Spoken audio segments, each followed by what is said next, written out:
Students, I welcome you to the Shiba online class. In last class we discussed about the Central Bank of India, that is the Reserve Bank of India பத்தி நம்ம discuss பண்ணோம். Today we are going to see a new chapter, types of a bank. So bank என்னென்ன commercial banks எல்லாம் run பண்றாங்க அப்படிங்கறத இந்த டாபிக்ல நம்ம பார்க்கலாம். Okay, first we just see the introduction. There are the different types of banks performing a different set of functions. So different kinds of banks நம்மளோட countryல இருக்கு. So ஒவ்வொருத்தருக்கும் வந்து ஒவ்வொரு விதமான function stylesல அவங்க என்ன பண்றாங்க இந்த சர்வீஸை ரன் பண்றாங்க. Okay, though all the types of banks deals in a money, each type cater to the needs of a different sectors. எல்லாருமே வந்து என்ன டீலிங்ஸ்ல பண்றாங்க, மணியோட டீலிங்ஸ்ல தான் பண்றாங்க. பட் அவங்களோட செட் ஆஃப் ஒர்க் அப்படின்றது வந்து ஒவ்வொரு செட் ஆஃப் பீப்புள்ஸ்க்கு வந்து அவங்களுக்கு தேவையான விஷயங்களை அவங்க செய்வாங்க. Okay, now we just see the types of banks. என்னென்ன பேங்க்ஸ் எல்லாம் இருக்குது அப்படிங்கிறத பார்க்கலாம். First we are going to see the based on the functions of a bank. Bank எல்லாம் எப்படி ஃபங்க்ஷன்ஸ் பண்ணுறாங்க அப்படிங்கிறத பார்க்கலாம். First is a central bank. So central bank உங்களுக்கே தெரியும்னு நினைக்கிறேன். In our country central bank is the Reserve Bank of India. So இந்த Reserve Bank of Indiaல என்னென்ன ஃபங்க்ஷன்ஸ்லாம் ரன் பண்ணுறாங்க as per the regulation of the act பிரகாரம் தான் என்ன பண்ணுவாங்க ஒர்க் பண்ணுவாங்க. Okay, and next is the commercial bank. So commercial bank அப்படிங்கிறது என்னென்னா banks which accept the deposit from the public and grant the loan to the traders, individuals, agricultural, industries, transport, etc. So இந்த இடத்துல என்ன பண்ணுவாங்கன்னா short term அந்த medium term funds, இந்த funds மூலமாக என்ன பண்ணுவாங்க மக்களுக்கு தேவையான விஷயங்கள் ஒரு ஸ்மால் ஸ்கைலில் இண்டஸ்ட்ரீஸ் ஒர்க் பண்ணவோ இல்லை ஒரு அக்ரிகல்ச்சரல் பிஸ்னஸ் ரன் பண்ணுறதுக்கும் தேவையான ஃபினான்ஸை வந்து இவங்க ப்ரொவைட் பண்ணுவாங்க. Okay, and when a business or a industry buy a machinery on a credit or apply for a big contract, bank guarantees that in case of a customer fails the bank will make the payment. அதாவது ஒரு businessman வந்து ஒரு இண்டஸ்ட்ரியலிஸ்ட்டாக வந்து ஆகணும் அப்படிங்கிறதுக்காக ஒரு machinery வாங்க போகிறோம் அப்படின்னா அவங்க வந்து என்ன பண்ணுவாங்க ஒரு கிரெடிட் பேஸில் அவங்களுக்கு சாங்ஷன் பண்ணுவாங்க. ஸோ இந்த மாதிரியான பேங்க்ஸை வந்து நம்ம கமர்ஷியல் பேங்க்ஸ் அப்படின்னு சொல்லலாம். Okay, for example for this is state bank of India, Karur Vysya bank. Okay, and next is the development bank. So development banks எதுக்காக அப்படின்னு பார்த்தீங்கன்னா huge finance is required for the investment, expansion and modernization of the big industries, and others are granted by a separate type of banks is called a development bank. So industry லெவலில் வந்து இன்னும் நம்ம ஒரு படி மேலே போகணும் அப்படிங்கிறதுக்காக தேவையான மிஷினரிஸ் அந்த மாதிரி ஷேர்ஸ் நிறைய இன்வெஸ்ட் பண்ணி நம்மளோட க்ரோத் லெவலை இன்க்ரீஸ் பண்ணணும் அப்படிங்கிறதுக்காக தான் என்ன பண்ணியிருக்காங்க டெவலப்மெண்ட் பேங்க் அப்படிங்கிறது வந்திருக்கு. இந்த டெவலப்மெண்ட் பேங்க்கில் என்ன பண்ணுவாங்கன்னா medium term and long term இந்த ரெண்டு டேர்மான ஃபினான்ஸை வந்து மக்களுக்கு ப்ரொவைட் பண்ணுவாங்க. Okay, so development banks do not accept the deposits from the public. அதாவது அங்கே டெபாசிட் பண்ணியிருக்கவங்க கிட்ட இருந்து அவங்களோட டெபாசிட் அமௌண்ட்லேருந்து எடுக்காமல் அவங்க இண்டஸ்ட்ரி லெவல்ஸில் இன்வெஸ்ட் பண்ணியிருக்க ஷேர்ஸு டிபெஞ்சர்ஸ் இது செக்யூரிட்டிஸ் பேஸாக வச்சு அவங்களுக்கு ஃபினான்ஸை ப்ரொவைட் பண்ணுவாங்க. ஓகே ஸ்டூடெண்ட்ஸ், அண்ட் நெக்ஸ்ட் பார்க்கலாம். இதுக்கான எக்ஸாம்பிள்ஸ் என்ன அப்படின்னா industrial finance corporation of India, Small Industries Development Bank of India. Okay, and next is the cooperative bank. I hope students உங்களுக்கு cooperative societiesனா என்னன்னு தெரியும்னு நினைக்கிறேன். ரூரல் ஏரியாஸில் வந்து மக்களுக்கு தேவையான விஷயங்களை rural peoples and as well as for the agricultural பிஸ்னஸ்க்கு தேவையான கிரெடிட்டோட பர்பஸஸ்க்காக தான் வந்து கோஆப்ரேட்டிவ் சொசைட்டிஸ் ரன் பண்ணுறாங்க. ஸோ இந்த கோஆப்ரேட்டிவ் சொசைட்டிஸ்க்கு தேவையான ஃபினான்ஸை ப்ரொவைட் பண்ணுறவங்க தான் யார் கோஆப்ரேட்டிவ் பேங்க். லிசன் பண்ண, rural cooperative banking structure in India has a 3-tier structure for short-term loan and 2-tier structure for the long-term loan. So எந்த விதமான பிஸ்னஸ்க்கு தேவையோ அந்த டயர் ஆஃப் ஸ்ட்ரக்சரில் என்ன பண்ணுவாங்க ஃபினான்ஸை ப்ரொவைட் பண்ணுவாங்க. For both these structures is the apex body is a national bank for the agricultural and rural development. I hope students உனக்கு தெரியும்னு நினைக்கிறேன் NABARD. ஸோ NABARD மூலமாக தான் வந்து என்ன ஆகும் கோஆப்ரேட்டிவ் சொசைட்டிஸ்க்கு தேவையான ஃபினான்ஸை வந்து ப்ரொவைட் பண்ணுவாங்க. ஸோ இதுக்கான எக்ஸாம்பிள் என்ன அப்படின்னு பார்த்தீங்கன்னா national agricultural cooperative marketing federation of India limited, Tamil Nadu state apex cooperative bank, head office it should be located in the Chennai. And next is the foreign bank. So foreign bank அப்படிங்கிறது பார்த்து அப்படின்னா ரிஜிஸ்டரான office வந்து foreign கண்ட்ரீஸில் இருக்கும், அதோட branches வந்து நம்மளோட கண்ட்ரீஸில் இருக்கும். ஸோ மோஸ்ட் ப்ராபப்ளி பார்க்கணும் ஃபாரின் லெவல்ஸில் இருக்க இம்போர்ட்ஸ் அண்ட் எக்ஸ்போர்ட்ஸ் பிஸ்னஸ் பண்ணுறதுக்கு தேவையான ஃபினான்ஸை வந்து இந்த ஃபாரின் பேங்க்ஸ் மூலமாக நம்ம ப்ரொவைட் பண்ணிக்கலாம். ஸோ லிசன் பண்ணு, banks which have registered office in a foreign country and branches in India it should be called as a foreign bank. It should be located in the big cities and the port towns. So இந்த மாதிரி foreign banks எந்த விதமான கம்பெனிஸ்க்கு வந்து finance provide பண்ணுவாங்கன்னு நினைக்கிறீங்க? Multinational companies. So MNCs கம்பெனிஸ்க்கு தேவையான high லெவலான finance provide பண்ணுறது யார் அப்படின்னு பார்த்தீங்கன்னா ஃபாரின் பேங்க்ஸ் தான். ஸோ இனிஷியலாக இன்வெஸ்ட்மெண்ட்டை அதிகமாக வச்சு அதில் இருந்து ஹியூஜான ப்ராஃபிட்டை ரன் பண்ணணும் அப்படிங்கிறது தான் வந்து இவங்களோட மெயின் எய்மே. ஓகேவா? ஃபார் எக்ஸாம்பிள் சொல்லணும் அப்படின்னா bank of America should be located in the USA. அவங்களோட ஹெட் ஆஃபீஸ் வந்து அங்கே தான் இருக்குது. பட் ஆனால் அவங்களோட பிரான்ச்சஸ் பார்த்தீங்கன்னா நம்மளோட நாட்டில் இருக்குது. ஓகேவா? And next is the regional rural banks. So regional basisல இருக்கிற ரூரல் ஏரியாஸில் மக்களுக்கு தேவையான விஷயங்களை பண்ணுறதுக்காக என்ன பண்ணியிருக்காங்க, ரூரல் ஏரியாஸில் இந்த ரீஜனல் பேங்க்ஸை ஓப்பன் பண்ணியிருக்காங்க. Listen, the RRBS were formed under the Regional Rural Bank Act 1976. இது யாரெல்லாம் சேர்ந்து பண்ணியிருக்காங்கன்னா, it should be jointly by the central government, state government and as well as one bank. ஒரு பேங்க் வந்து இதுக்கு ஸ்பான்சராக இருப்பாங்க. ஓகேவா? இது ஆக்சுவலி என்ன ஷேர் கேபிட்டல் பேஸில் இந்த 3 பேர் ஒர்க் பண்ணுவாங்க அப்படின்னா, ஸோ சென்ட்ரல் கவர்மெண்ட்டோட பேஸ் பார்த்தீங்கன்னா 50% இருக்கும், ஸ்டேட் கவர்மெண்ட்டோடது 15% இருக்கும், ஒரு பேங்க்கோட ஸ்பான்சர்ஷிப் வந்து 35%. ஸோ ரூரல் ஏரியாஸ்லேயும் வந்து இண்டஸ்ட்ரியல்ஸ் லெவலில் நம்ம வந்து இன்னும் இன்க்ரீஸ் ஆகி நம்மளோட நேஷ்னல் இன்கம்மை இன்க்ரீஸ் பண்ணணும் அப்படிங்கிறதுக்காக தான் இந்த ரீஜனல் ரூரல் ஏரியர் பேங்க் வந்து ஓப்பன் பண்ணியிருக்காங்க. For example Pallavan Grama bank Salem Tamil Nadu, Pandyan Grama bank Tirumangalam Madurai district Tamil Nadu. Okay, and next is specialised bank. So specialised பேங்க்னா என்ன அர்த்தம், ஸ்பெஷலாக ஒரு பர்பஸ்க்காக வந்து பேங்க்கில் ஃபினான்ஷியலை ப்ரொவைட் பண்ணுவாங்க. ஃபார் எக்ஸாம்பிள் லிசன் பண்ணு, some banks are created for the special purposes by the government. So கவர்மெண்ட்டோட பேஸில் தான் வந்து இந்த பேங்க்ஸ் எல்லாமே ரன் பண்ணுறாங்க. ஃபார் எதுக்காக அப்படின்னா, export and import bank of India was set up through the export import bank of India act 1981. இதுக்காக ஒரு செப்ரேட்டாக ஒரு ஆக்டே வந்து என்ன பண்ணியிருக்காங்க, பாஸ் அவுட் பண்ணி நம்மளோட பொருட்கள் வந்து ஃபாரினர்ஸ்க்கும் ஆஸ் வெல் அஸ் ஃபாரினர்ஸ் கிட்டே இருக்கிற பொருள் வந்து நமக்கும் வந்து சேரணும் அப்படிங்கிறதுக்காக தான் இந்த இம்போர்ட் எக்ஸ்போர்ட் ஆக்டே வந்திருக்கு. ஓகே, இதன் மூலமாக என்ன ஆகும் அப்படின்னா, பிஸ்னஸ் வந்து வைல்ட் லெவலில் வந்து நமக்கு ஸ்ப்ரெட் ஆக ஆரம்பிக்கும். ஓகேவா? For example export import bank of India, national housing bank. Okay students, and next we are going to see a local areas banks. So local areas bankன்றது அந்தந்த local areasல அந்த மக்களுக்கு தேவையான விஷயங்களை பண்ணுறதுக்காக இந்த பேங்க்கை ஓப்பன் பண்ணியிருக்காங்க. ஓகேவா? So local area bank scheme was introduced by the RBI in August 1996. So ஆகஸ்டோட 1996ல் வந்து local area banks ஓப்பன் பண்ணதுக்கப்புறமா small private sectors and as well as வந்து மீடியம் லெவலில் பிஸ்னஸ் பண்ணுறவங்களுக்கு தேவையான ஃபினான்ஸை ப்ரொவைட் பண்ணணும் அப்படிங்கிறது தான் இவங்களோட மெயினாக இருக்குது.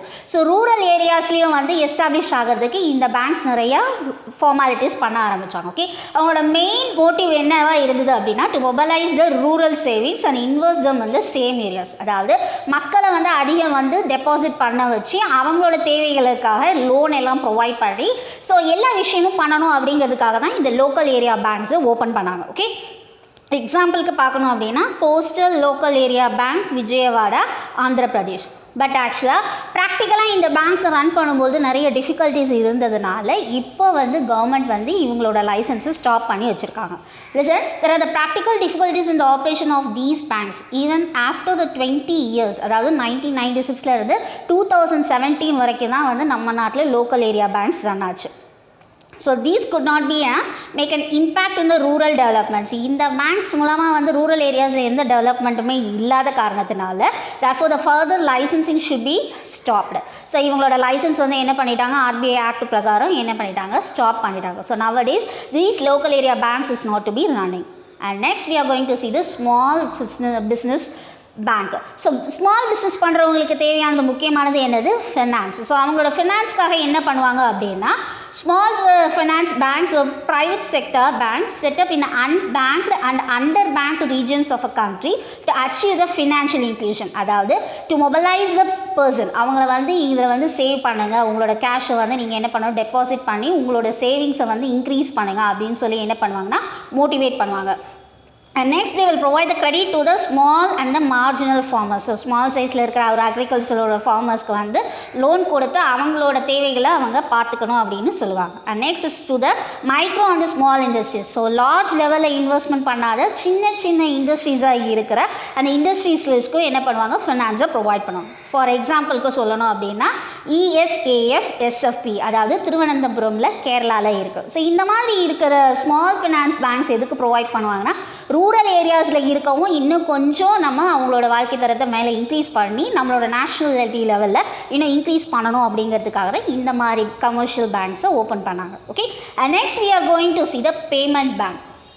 இந்த பேமெண்ட் பேங்க் இப்போ ரொம்ப ரீசெண்டாக வந்த பேங்க். லிசன் பண்ணு. Payment bank are form to widen the spread of the payment and the financial services to the small business, low income households and migrant labourers. ஒரு பேங்க்கில் இருந்து ஒரு பேமெண்ட் பண்ணணும் அப்படின்னா முன்ன பார்த்தீங்கன்னா 1 hour 2 hours வந்து நம்ம லைனில் நின்று பேமெண்ட்டை கம்ப்ளீட் பண்ண வைக்கணும். ஆனால் இப்போ அப்படி கிடையாது. We just having an android phone இருந்தாலே நம்ம என்ன பண்ணலாம், அதை பேடிஎம் மூலமாகவோ கூகுள் பே மூலமாகவோ நம்ம என்ன பண்ணலாம், ஈஸியாக நம்மளால் பே பண்ண முடியும். So we just having a different apps. So இந்த மாதிரி பேமெண்ட் பேங்க்குன்றது வந்து இப்போ ரீசெண்ட் டேஸில் வந்து ரொம்ப ஃபேமஸாக இருக்குது. ஓகே, இந்த மாதிரி நம்ம எப்படியெல்லாம் பே பண்ணலாம் அப்படின்னு பார்த்தீங்கன்னா, they can issue a ATM, debit card, internet banking and third party fund transfer. இப்போ கூகுள் பே மூலமாக நம்ம என்ன பண்ணலாம், ஒருத்தருக்கு இன்னொருத்தருக்கு ஃபண்டை வந்து ரொம்ப ஈஸியாக நம்மளால் ட்ரான்ஸ்ஃபர் பண்ண முடியுது. ஸோ இந்த மாதிரியான பேமெண்ட் பேங்க்ஸ் வந்து ரீசெண்ட் டேஸில் வந்திருக்கு. ஸோ ஃபார் எக்ஸாம்பிளுக்கு சொல்லணும் அப்படின்னா Airtel payment bank limited, Paytm payment bank limited. So these are the most famous bank. Okay, and next we are going to see the multilateral development banks. So multilateral அப்படின்னா a multilateral development bank is formed by the government of a group of countries. அதாவது ஒரு developed கண்ட்ரீஸை வந்து consist பண்ணி இருப்பாங்க. மற்றவங்க அதாவது அவங்க டோனராகவும் மற்ற கண்ட்ரீஸில் இருக்கிற ஒரு அண்டர் டெவலப்ட் கண்ட்ரீஸ்க்கு வந்து பாரோவர்ஸாக இருப்பாங்க. ஸோ இவங்களோட ஃபண்ட்ஸ் மூலமாக என்ன பண்ணலாம், அவங்களோட இண்டஸ்ட்ரி லெவலை இன்னும் கொஞ்சம் அவங்க இன்க்ரீஸ் பண்ண முடியும். It is known as a multilateral development banks. Okay. And next we are going to see the based on the status given by the RBI. Okay va. So first கவனி, status ஓட லெவலில் பார்க்கும்போது first வந்து scheduled banks, non-scheduled banks. So scheduled banks அப்படின்னா RBI act பிரகாரம் என்னென்ன functions எல்லாம் பண்ண போகிறாங்க அப்படிங்கிறத ஃபர்ஸ்ட்டு ஷெடியூல் பேஸில் போட்டிருப்பாங்க. அந்த ஷெடியூலை வச்சு தான் என்ன பண்ணுவாங்க, அவங்க ரன் பண்ணுவாங்க. லிசன் பண்ண. All banks which satisfy the norms and included in the second schedule to the RBI Act 1934, it should be called as a scheduled bank. அதாவது ஃபினான்ஷியலாக என்னென்ன அக்கமடேஷன் பண்ணணும், என்னென்ன ரெமிட்டன்சஸ் ஃபெசிலிட்டிஸ் எல்லாம் இருக்குது அப்படிங்கிறத ஃபஸ்ட்டு என்ன பண்ணியிருப்பாங்க, ஷெடியூல் போட்டு வச்சுருப்பாங்க. அப்போ நான் ஷெடியூல்டு பேங்க்ஸ்னால் என்ன அர்த்தம், இந்த மாதிரி எந்த விதமான ஷெடியூல்ஸுமே இல்லாமல் மக்களுக்கு அந்த நேரத்தில் தேவைப்படுது அப்படின்னா அவங்களோட ஆக்ட் பிரகாரம் அதுக்கு பர்ஃபெக்டாக இருந்துச்சு அப்படின்னா என்ன பண்ணுவாங்க, கன்சர்ன் பர்சனுக்கு லோனை வந்து கிரெடிட் பண்ணுவாங்க. ஸோ அந்த மாதிரி இருக்கிறது என்னென்னு பார்க்கலாம். Private sector, public sector, foreign banks, இந்த மாதிரி பீப்புள்ஸ்லாம் இருக்கிற இந்த இதில் வந்து ஸோ லோக்கல் ஏரியா பேங்க்ஸ் இப்போ சொன்னல, ஸோ ப்ராப்பராக அவங்களால மெயின்டைன் பண்ண முடியாமல் என்ன ஆகிடுச்சு, அது ஆஸ் ஷெடியூல் பேஸில் இல்லாதனால இப்போ அதோட லைசன்ஸை ஸ்டாப் பண்ணிட்டாங்க. ஸோ பேங்கிங்கோட சர்வீசஸ் ரெண்டர் பண்ணணும் அப்படின்னா நம்ம வந்து எப்பயுமே வந்து ஷெடியூல்டு பேஸில் தான் நம்ம ஒர்க் பண்ணணும். Okay, and next we are going to see the based on the ownership pattern. So நமக்கு கவர்மெண்ட் பேங்க்ஸும் இருக்குது, ப்ரைவேட் பேங்க்ஸும் இருக்குது. ஸோ கவர்மெண்ட்டோட பேங்க்கில் பார்க்கும்பொழுது 50% ஆஃப் த ஷேர் வந்து ஹோல்டராக யார் இருப்பான்னா இனிஷியலோட ஷேர் கேபிட்டலோட இன்வெஸ்ட்மெண்ட் வந்து கவர்மெண்ட் தான் பே பண்ணியிருப்பாங்க. ஸோ பேலன்சிங்கோட இதில் வந்து மெயினாக ப்ரைவேட் கன்சர்ன்ஸ் வந்து ஜாயிண்டாக இருக்கலாம், ஆனால் அதோட ஷேர் ஹோல்டரோட மோஸ்ட் ஓனர் யாராக இருப்பாங்கன்னா கவர்மெண்ட்டாக தான் இருப்பாங்க.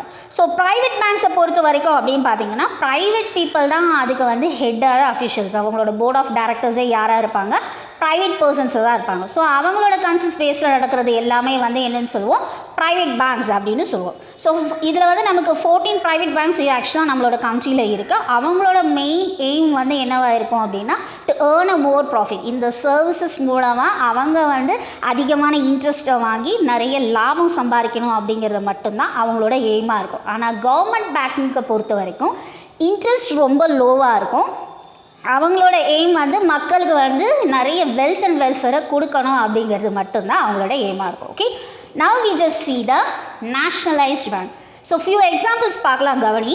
nationalized bank என்னென்னலாம் இருக்குது, Indian bank, Indian overseas bank, oriental bank of commerce. ஓகேவா. ஸோ பப்ளிக் செக்டரோட பேங்க்ஸ் நம்ம நாட்டில் என்னென்ன இருக்குது அப்படின்னா state bank of India, IDBI bank limited and all nationalised bank.